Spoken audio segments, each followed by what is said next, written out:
और कोई B plan नहीं।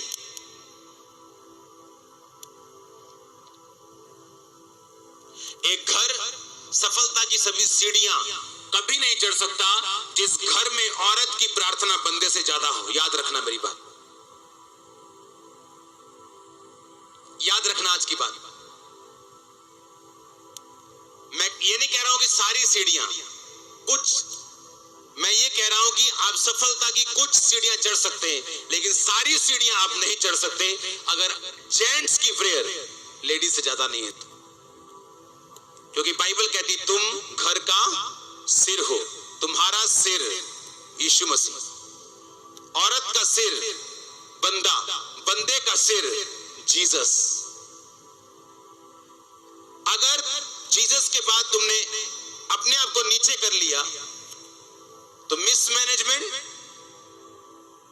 प्रॉब्लम्स, फाइनेंशियल लीकेज कभी खत्म नहीं होगी। अब आपके घर से ही लिख लो मेरी बात। आप मेरी बात समझ रहे कि नहीं? मेक श्योर आपकी स्पिरिचुअल लाइफ आपके पार्टनर्स के जैसी हो। अगर वो अच्छी प्रेयर करती, आपकी लाइफ भी वैसी हो। आदम की स्पिरिचुअल लाइफ बहुत अच्छी थी, पता है कि नहीं? पर उसने हवा का ध्यान नहीं रखा, क्योंकि शैतान ने पहले दिन थोड़ी भरमाया उसको, कि ऐसे थोड़ी कि शैतान पहले दिन हवा के पास आया और पहले दिन ही उन्हें चाकते फटे, जी लो जी आ खाला वो खाला। वो रोज मिलता था उससे।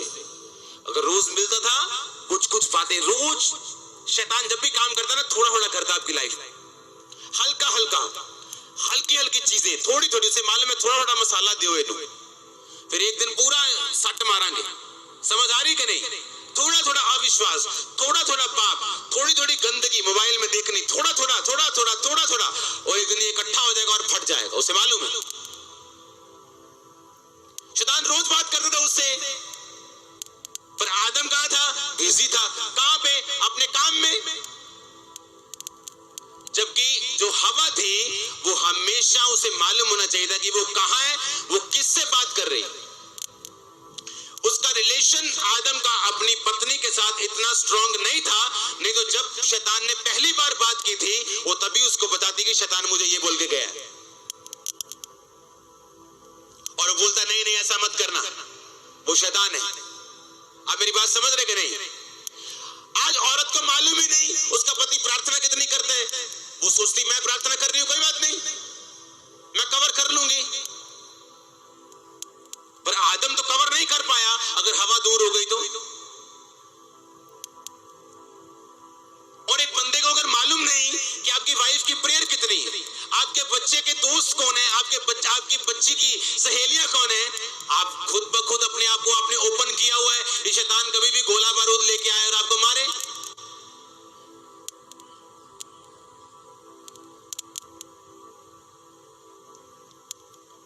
हालेलुया। इसलिए मैंने कहा जब तक स्पिरिचुअल प्रायोरिटीज, जब तक आत्मिक चीजों की जो पहल है, इन्हें हम सेट नहीं करेंगे तो हम प्रेयर रिक्वेस्ट लेके एक चर्च के बाद दूसरे चर्च, एक क्रूसेड के बाद दूसरे क्रूसेड जाते रहेंगे और कुछ नहीं होगा।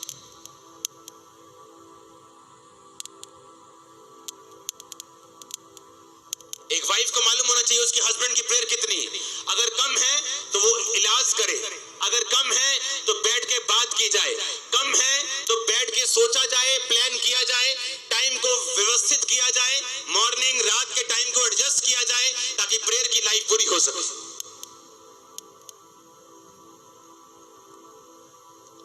हालेलुया। जो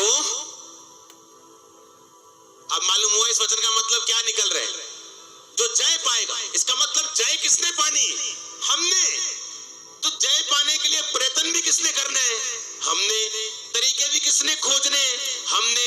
स्पिरिचुअल लाइफ को सेट कैसे करना है, प्रायोरिटी सेट कैसे करनी है, प्रथम में क्या है, दूसरे में क्या है, तीसरे में क्या है, सेट किसने करना है? हमने। हम मूर्खों की तरह मुंह उठा के ऐसे थोड़ी चलते जाएंगे अपने आत्मिक जीवन में और फिर कहेंगे परमेश्वर ने थोड़ा सा ये नहीं किया, थोड़ा सा ये नहीं किया।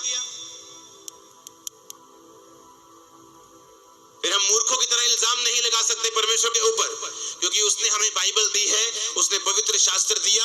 इसलिए इजरायली 400 साल की भविष्यवाणी होने के बावजूद 430 साल में आजाद हुए, पवित्र शास्त्र शास्त्र के साथ जुड़े नहीं हुए थे, लेकिन डैनियल के लोग 70 साल के बाद ही आजाद हुए, क्योंकि डैनियल बाइबल के साथ जुड़ा हुआ था, उसे मालूम था ये होना चाहिए।